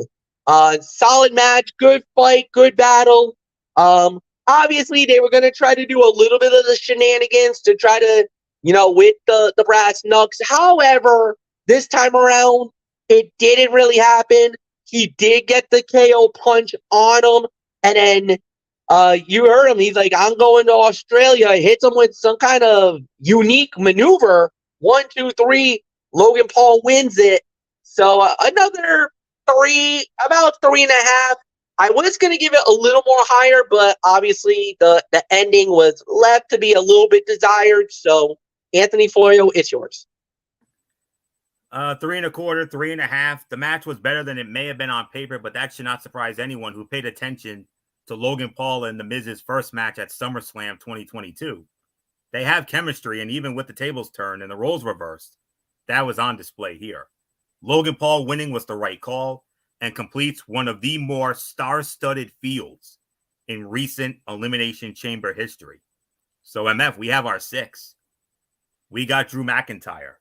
We got Randy Orton. We got Bobby Lashley. We got LA Knight. We got Kevin Owens. And now we add Logan Paul to that mix. Think about what Logan Paul can do inside that chamber. Think about that. Oh, yeah. Man. I mean, and he's willing to do it too. That's the thing. Look, as much as we may not like Logan Paul, he is more than willing to entertain and perform at a high level. And we've already seen him do some death-defying stuff. We've seen him do that mid-air collision with Ricochet at a Royal Rumble. We've seen him do, basically risking it all. That match with Roman Reigns in Saudi Arabia, the fight with Seth Rollins at last year's WrestleMania.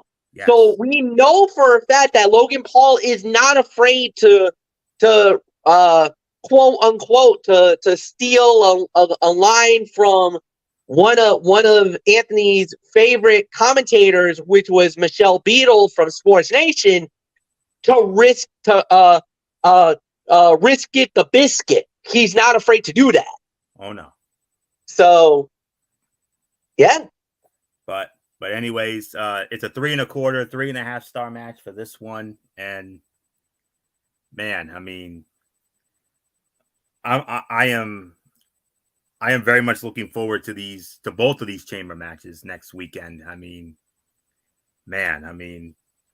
I said it on Ridiculously Raw Monday night. I'll say it again here tonight, MF. We're looking at WWE really went all out and stacked both men's and women's chamber matches and made them both as star-studded as they possibly could.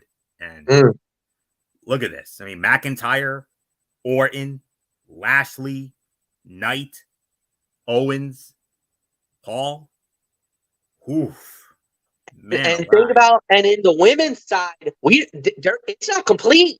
There's still one spot left. Yes, so we still got another name that needs to be added. Well, we're going to address that right now. So, yeah. So 3.25, 3.5 stars. Another one of the fights of the night here. MF. Speaking of that women's elimination chamber qualifier, Naomi was supposed to go up against Zelina Vega, but instead Nick Aldis reshuffled Zelina Vega over to Tiffany Stratton. Naomi had a new opponent, and I know that once you heard who this new opponent was, you were very delighted because she's one of your personal favorites. Alba Fire, Kaylee Ray, but it was Naomi. She punched her ticket into the elimination chamber. She wins it in 10 minutes and 6 seconds. Obviously, Anthony Florio, it is yours. As like I said, we now have 5 out of the 6. When it comes to the women's side, there is one spot left. I'll address that in a moment, but 3.25 for this one. Naomi looked outstanding, crisp between the ropes, and more confident than she did in her prior run with the company. Perhaps that could be attributed to evolving and growing her skill set during her run with TNA, but she was on point here. It would have been nice to see Alba Fire and her partner Isla Dawn be built in some form or fashion so that fans had a reason to invest in the idea that it was any woman's match to win. But even then, this was a successful return for Naomi, based both on the outcome and the quality of her performance, aka body of work. So this was a 3 to 3.25 stars. I do want to throw in 2 quick takeaways. Naomi entered the arena to new theme music that was very similar to that of her TNA theme. And I think that was great. It bridges the gap between the Naomi we knew and the woman and competitor she is today. And I'm going to give an endorsement here. If you did not check out any of Naomi's work in TNA under her real name, Trinity, please do so now. She is an entirely different wrestler at this point in her career than when she literally walked out on the company back in 2022 along with Mercedes. So that's really all I can say on that. So that's a 3 to 3.25 star match. Yes, you may notice there's one spot remaining. We're going to determine that Monday night on Raw in the form of a last chance battle royale. All of the losers of the qualifying matches. So that'll be in no particular order. Michin, Shayna Baszler, Zoe Stark, Zelina Vega, and Alba Fire. They're going to have a 5-woman battle royale. And the winner of that match will round out the field for the Women's Elimination Chamber match. So now you've got Becky Lynch alongside of Tiffany Stratton, Naomi, Bianca Belair, and Liv Morgan. Tell me that's not a stacked field. That's pretty stacked. Yeah, agreed. So that's all I can say on that. So this was a 3 to 3.25 star match. MF, yes, the outcome was predictable, but it was the right call. I mean, we talked about what Logan Paul can do in the Elimination Chamber. Think about what Naomi can do in that Women's Chamber match. No doubt about it. She's high flyer, so no doubt that could definitely be very interesting. Look, now it does lead us into the main event of the evening, which was a promo segment by the Bloodline. Roman Reigns started it, then The Rock came out right after, and oh my goodness, boy, do we have a lot to say here. Obviously, segment of the night, and it was exactly what it needed it to be. Rock coming out, blitzing on the fans, using everything that happened, and giving us the heel Rock, the corporate Rock, that was absolutely fantastic. The quiffs were roasting. He ripped on the fans of Salt Lake City, utilizing a little bit of the Utah Jazz thing, and he really emphasized on everything. He single-handedly put a whole bunch of people and put the eyes on WrestleMania to be bigger than it needed it to be. Dwayne "The Rock" Johnson single-handedly made a lot of people tonight say, shut up and take my money going into WrestleMania. If there was ever a time to get excited for WrestleMania season, we were already excited after Rumble. And then everything kind of went a little bit awry. When Rock showed up, then we're thinking, oh my God, Rock versus Roman at WrestleMania? No, this is not what we wanted. Then the kickoff turned around. Cody called the shot. Rock slapped Cody. And now you're starting to really see the little things that's coming to fruition. And now there's no argument. I'm sold. I'm in. I'm ready for Mania. Florio is ready for Mania. And this is going to be a wild WrestleMania season. If it wasn't already wild enough, it's about to get really crazy. So nothing more to say. Anthony, it's yours. And what have I been saying all along, MF? What have I been saying all along these last couple of weeks? Yep. We are on the road. We are right now in the midst of the greatest road to WrestleMania ever. Not just the greatest, but the most exciting, newsworthy, and without a doubt, Shakespearean drama-laden road to WrestleMania of all time. And segments like what we saw tonight are one of the reasons why. Sunglasses on, $500 vest draped over his massive pecs. Heel Rock was in the house tonight, and he wasted little time letting the world know that this is not the people's champ they had grown to love. This was a vindictive Rock, an entitled megastar who watched his plans to headline WrestleMania 40 against cousin Roman Reigns, his family spotlighted in the biggest match in company history, go up in flames because of the WWE Universe and their unbreakable bond with the American Nightmare Cody Rhodes, and rightfully so. And I'll admit, I'm on that bandwagon, obviously. So is Michael Bullock. In between one-liners and insults, The Rock vowed to make sure Cody Rhodes lost to Roman for the second straight year, then took his place in the bloodline alongside the Tribal Chief, Solo Sikoa, and Jimmy Uso, all while the wise man, Paul Heyman, watched on approvingly. It may appear that there was no new wrinkle or development here, but Roman Reigns was adamant early in the promo that everything said by him and The Rock had meaning and was information that fans had to digest and understand. Expect something here, particularly his vow to see to a Cody Rhodes loss come back into play shortly. Perhaps, quote-unquote, anything alludes to the power he yields as a member of the board of directors with TKO. And he very simply said, tonight, we can say The Rock is a member of the bloodline. He said, finally, your life has meaning, fully embracing heeldom.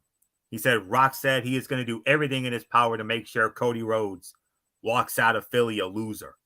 And Rock apparently cannot stick a single pointer finger in the air, as evidenced by the large L he raised to the skies. So, segment of the night, there is absolutely no question about it here. So, overall thoughts here, very good show.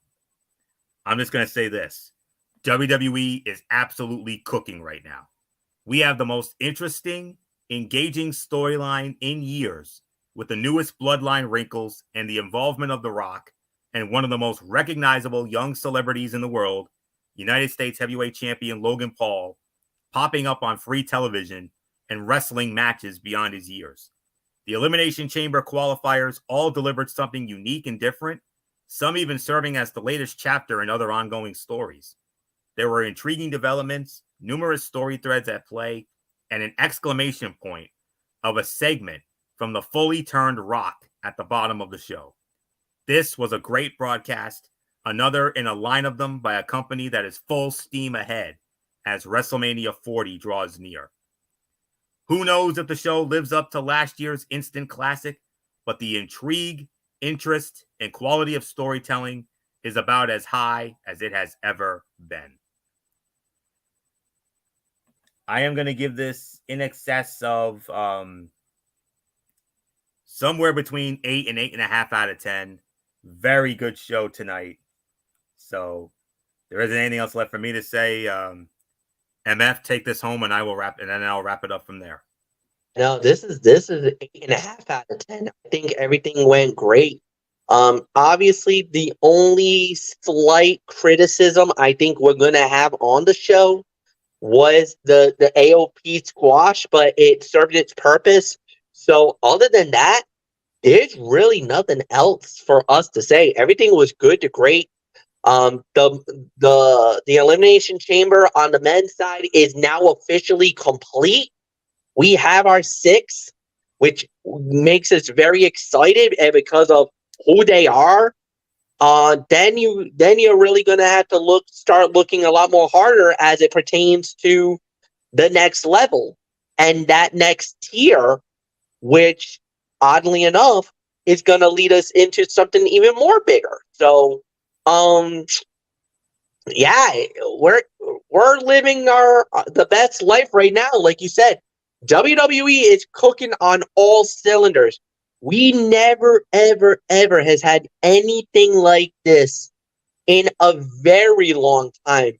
The excitement for WWE is sky high, through the roof, and every week they're producing great content, great wrestling, and the excitement is, like I said, through the roof. So Nothing more to say. Thank you, Anthony, for allowing me to do this, and it's back to you to call it for the night. Absolutely, and one last quick thought, and that is with the way the WrestleMania build is going right now, I think we're approaching 17-19 type build here, because remember how great the build to those WrestleManias were, and especially other WrestleManias like 25 and 26 and 30, just to name a few of the great WrestleMania road to WrestleMania builds of all time. This is definitely looking to be an all-timer. So with that being said, that will put the bow on this season premiere of our regulation TXN Sports World shows. We want to thank you all so very much for tuning in as always. No show tomorrow night.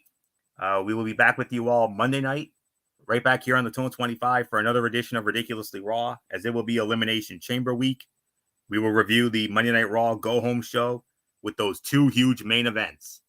Cody Rhodes versus Drew McIntyre, and Gunther defending the Intercontinental Heavyweight Championship against Jey Uso. So that and those two and a whole lot more on Monday night. We'll get into that. And I will be previewing the TNA Impact TNA Plus special that goes down next week. It's called No Surrender.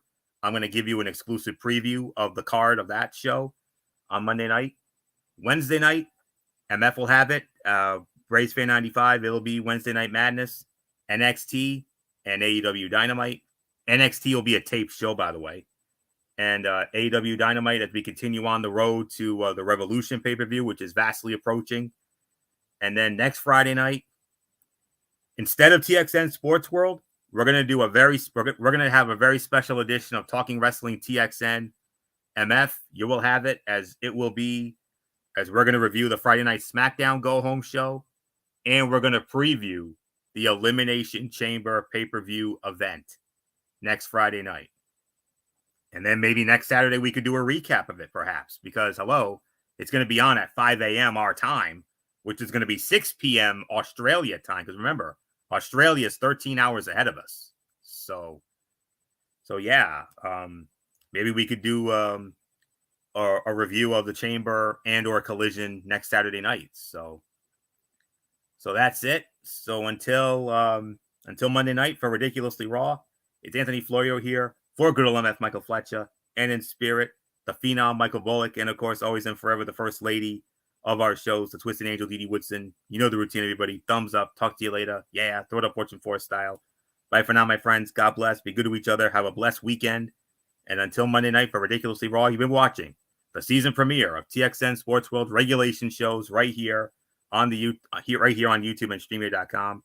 For everybody who's been a part of this one, for now, Anthony Florio. So long, and bye, everybody. Bye.